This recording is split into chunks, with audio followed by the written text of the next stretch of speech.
Hey guys, it's Pat from Pat's Brewery, and today we're drinking a beer from Big Banana. So yeah, I was a very good boy this year and got sent a Imperial Stout from Mr. Big Banana himself. And this is the Coffee and Oak Imperial Stout 2024 edition. 13% supposedly, although he did say in his video that it might be around about, well, from 10 to 13. Now I know this isn't the right glass to have it in, but I don't have a more appropriate glass, and I thought it'd look nice in this one. So these are bottle conditioned. He said that it doesn't get much head generated, but yeah, well, that's a nice little top that we've got there.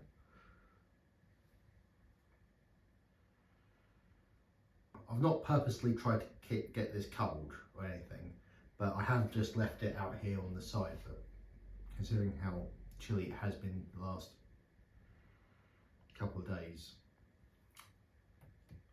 probably wouldn't hurt to let this warm up a little bit before I get drinking of it.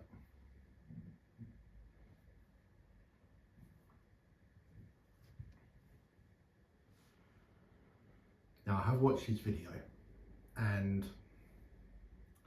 it was quite interesting kind of watching, and so he done this with a grain bill and then topped it up using a malted barley extract. And thinking about it, that's probably quite an ingenious way of, you know, getting that extra percentage into your beers.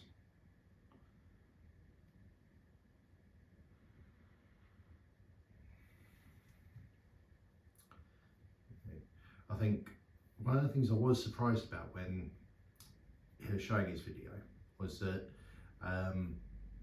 the yeast he used, he actually used a yeast cake from a bitter, and I would have thought that he would have used maybe a high alcohol strain of yeast, but using the yeast cake of another beer, I guess as long as it's fresh. And I think it was from a bitter, so it wouldn't have had a dry hop or anything. So yeah, you know, it's just, that was one of the bits I was like, oh, okay. I've never done a yeast cake rebrew, so maybe it's more efficient than I thought, but it's not warmed up, but you can't stay away really. Now on the nose, I'd say I'm getting a slight roastiness, a little bit of coffee.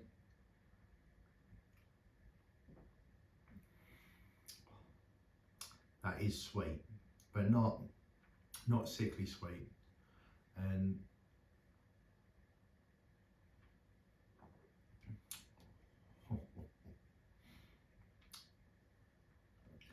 if that is 13%, it's one that needs to be very careful of, because drinking that's almost like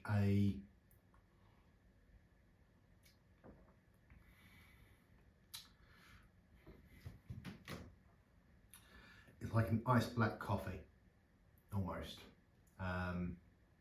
with regards to it. Just mean and maybe that goes back to me having this at a slightly too low a temperature, but it's sweet, it's a lot of coffee,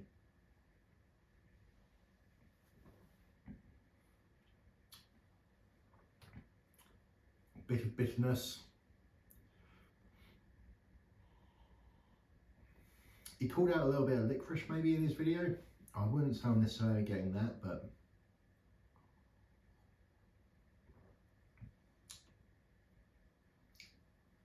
I'm getting this lovely salivation driven from the bitterness. I think that is a stunning beer.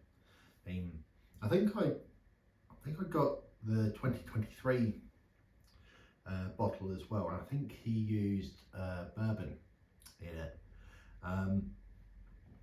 think bourbon is something that can be a little bit overused sometimes in stout. Not knocking it, but I think I know that when I've done a bourbon stout, you kind of get overpowered with the bourbon aspect, rather than it being an addition. I think this is just a great beer, and the coffee that was added is just adding to the beer itself.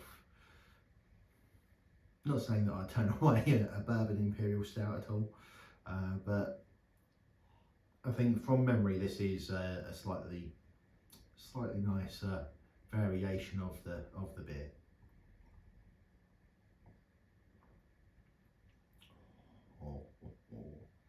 I mean, that is absolutely lovely.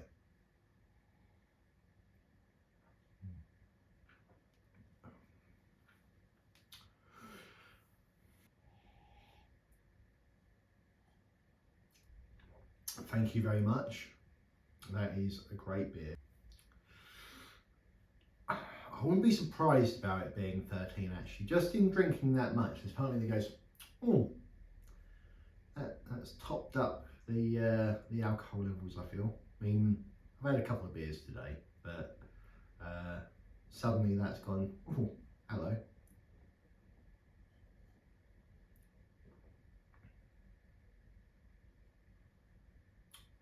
That is really nice though. I mean, as I say, there's the roastiness from the malt bill, there's the actual coffeeness from the coffee that he added, and just a lovely sweetness that kind of is holding a lot of it together. And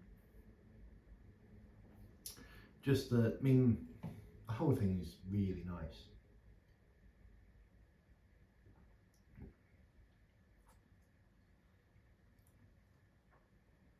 Yeah, it's a really good beer. So,